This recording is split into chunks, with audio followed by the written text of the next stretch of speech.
Halo, Assalamualaikum fans drama Korea. Pada kesempatan kali ini aku bakalan bahas soal dan pembahasan tes P3K Bidan di materi kebutuhan fisik ibu hamil. So, untuk mempersingkat waktu kita langsung aja ya.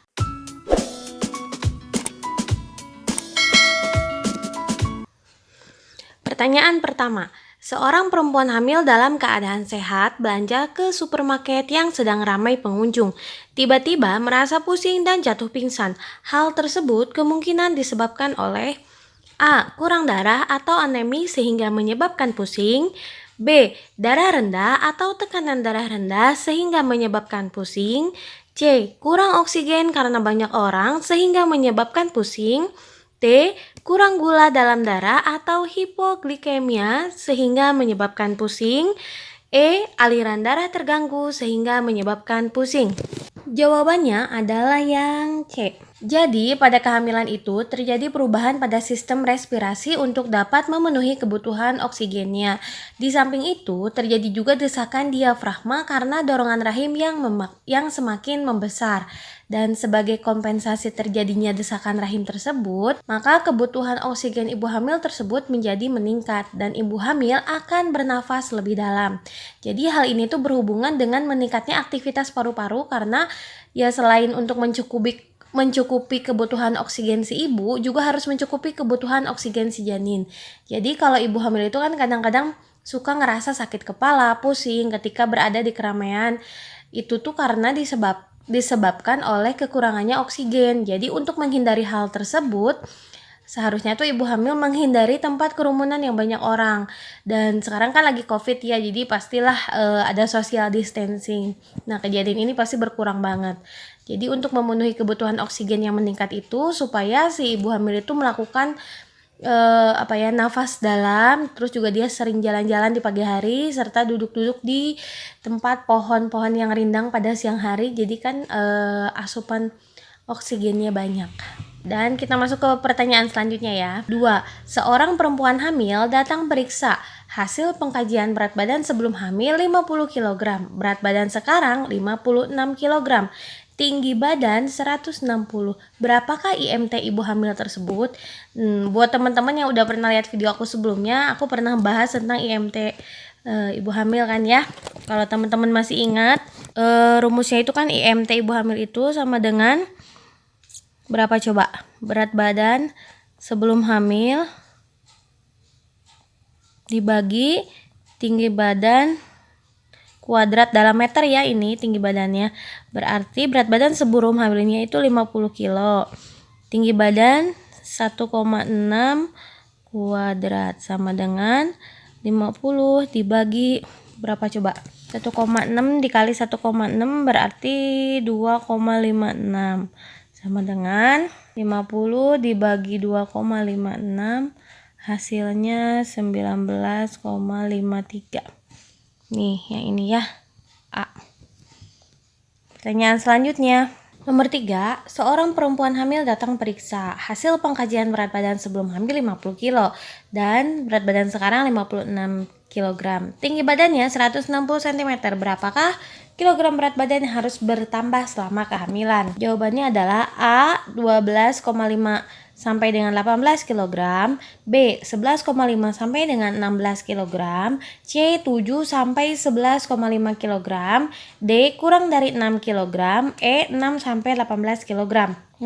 Jadi untuk melihat kenaikan berat badan wanita hamil itu harus berdasarkan dari BMI atau IMT sebelum hamil. Jadi kita harus hitung dulu nih IMT sebelum hamilnya berapa.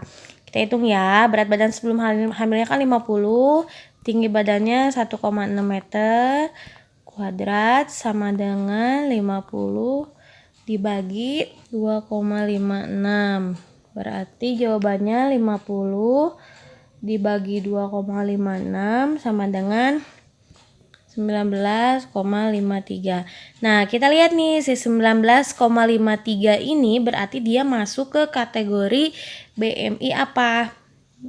Kalau kurang dari 19,8, dia itu karena kurang dari 19,8 berarti dia kategorinya rendah ya.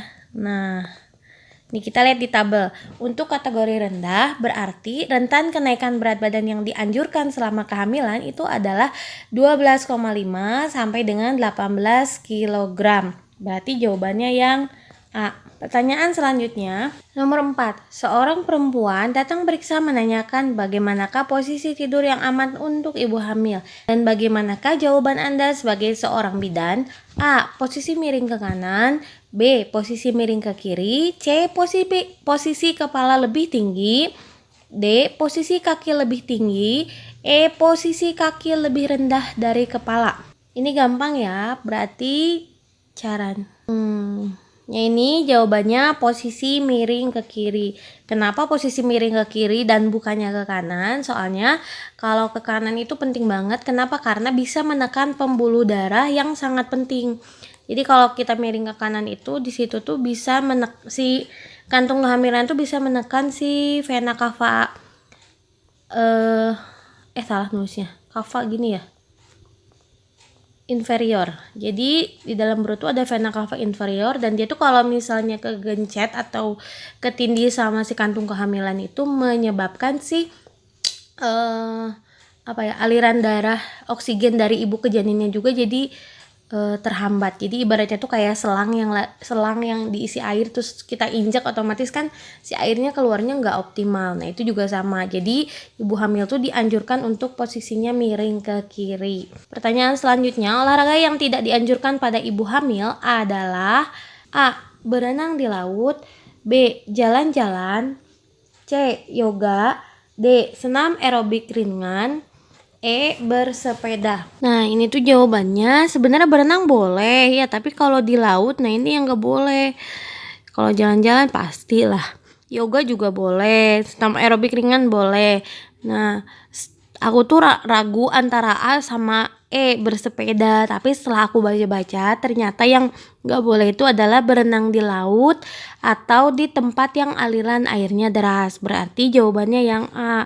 Kayaknya bersepeda kalau misalnya hamilnya masih hamil muda, terus ibaratnya ibunya kuat boleh gitu, asal jangan ngebut aja. Kemudian pertanyaan selanjutnya, seorang perempuan hamil 37 minggu datang periksa ke klinik. Anda mengatakan akan pulang ke daerah asal dengan naik pesawat udara. Apakah KIE yang Anda berikan pada pasien tersebut? A. Boleh saja ibu melakukan perjalanan. B. Ibu boleh naik pesawat dengan syarat harus minum antimo supaya tidak mual. C. Sebaiknya menunda perjalanan dikhawatirkan melahirkan di pesawat. D. Ibu boleh naik pesawat dengan minum obat penguat kandungan. E. Ibu boleh naik pesawat asal ada yang menemani. Nah sebenarnya tuh ibu hamil tuh harusnya kan berhati-hati ya dalam membuat rencana perjalanan karena cenderung cepat lelah gitu. Tapi ya kalau misalnya keadaan yang mendesak ya mau bagaimana lagi gitu kan. Nah tapi biasanya di Indonesia itu di sebagian perusahaan penerbangan itu mengizinkan wanita hamil terbang itu pada usia kehamilan sebelum 35 minggu karena mungkin mereka nggak mau ngambil resiko melahirkan di udara kali ya. Tapi ya biasanya juga harus ada surat pernyataan dari dokter.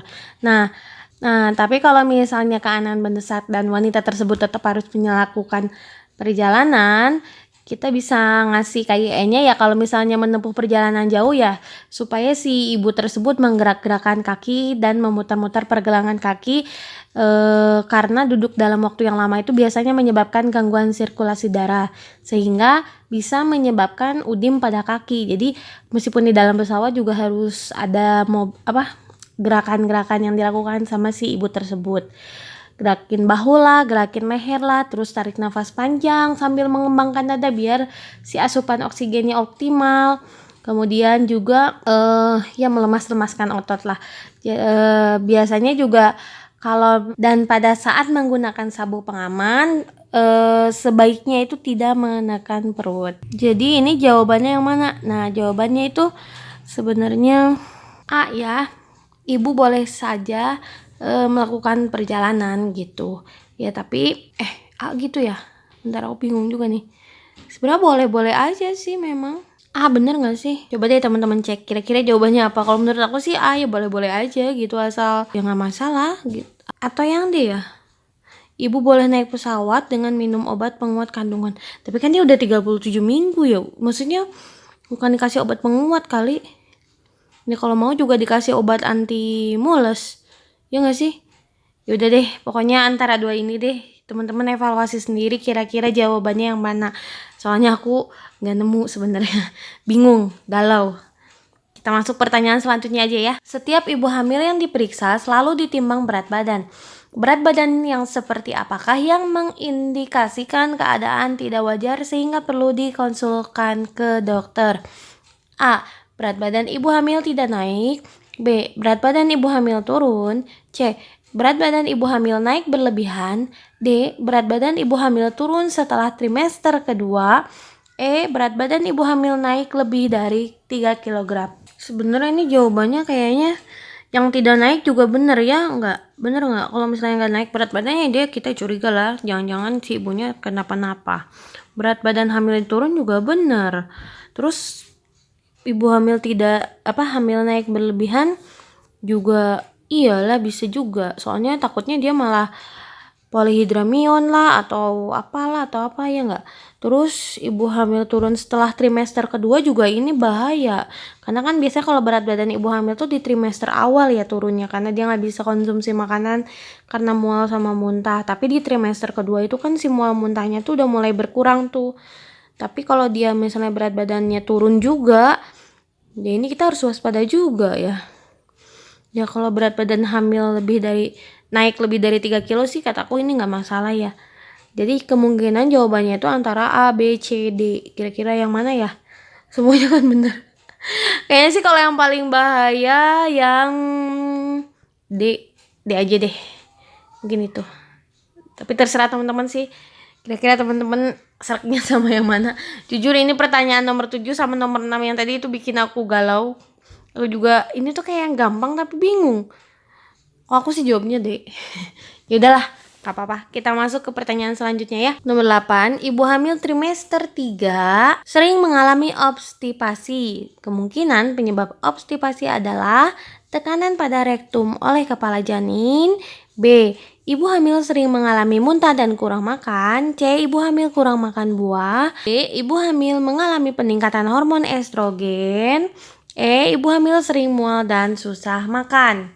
Jadi sebenarnya penyebab si ibu hamil obstipasi itu ada beberapa kemungkinan. Yang pertama itu biasanya karena nggak enak badan. Yang kedua biasanya hamil muda sering terjadi muntah dan kurang makan. Yang ketiga peristaltik usus kurang karena pengaruh hormon. Dan yang keempat itu tekanan pada rektum oleh kepala janin.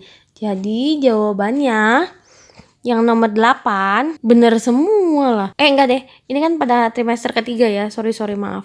Ini kan trimester ketiga ya, berarti jawabannya yang A.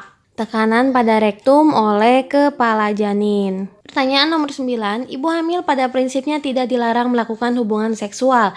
Ibu hamil yang bagaimanakah yang tidak disarankan melakukan hubungan seksual? A. Ibu hamil pada trimester 1. B. Ibu hamil trimester 3. C. Ibu hamil dengan plasenta letak rendah. D. Ibu hamil dengan presentasi bokong. E. Ibu hamil trimester 1. Ya itu mah yang A sama E sama aja ya. Mungkin ini trimester 2 kali ya.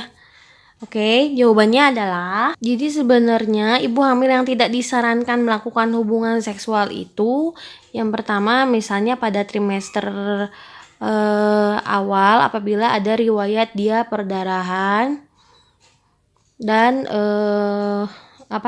riwayat kontraksi ya HIS. Nah ini tuh biasanya nggak dianjurkan gitu, tidak dianjurkan untuk melakukan hubungan seksual, apalagi kalau setelah melakukan koitus itu terus keluar bercak darah. Nah ini biasanya nggak dianjurin. Terus kalau misalnya ada infeksi juga,